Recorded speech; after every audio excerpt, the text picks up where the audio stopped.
جس شخص میں محبت غالب ہوگی اس میں درد بھی زیادہ ہوگا۔ تنگ دست قرض دار کو مہلت دینا رحمت الہی کو جوش میں لاتا ہے۔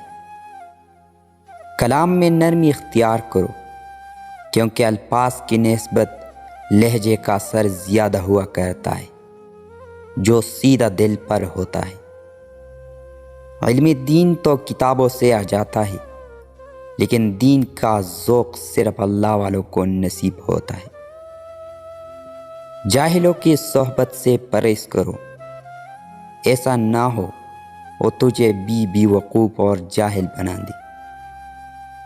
علم کا مطالعہ کیا کرو اور وہ علم اپنے دل کے حالات جاننے کا علم ہے۔ کچھ بننا چاہتے ہو تو ہمیشہ محنت کرو اور بڑوں کا احترام کرو۔ جب زبان اصلاح پذیر ہو جاتی ہے تو دل بھی صلاح ہو جاتا ہے۔ بدکاروں کی صحبت سے دور ہو جا کہ برائی سے جل مل جایا کرتی ہے۔ گھر اور ماں میراث سے ہے جو باپ سے حاصل ہوتی ہے، لیکن دانشمند بیوی نعمت خداوندی ہے۔ مسکراہٹ کی مٹھاس شکر کی مٹھاس سے زیادہ بہتر ہے۔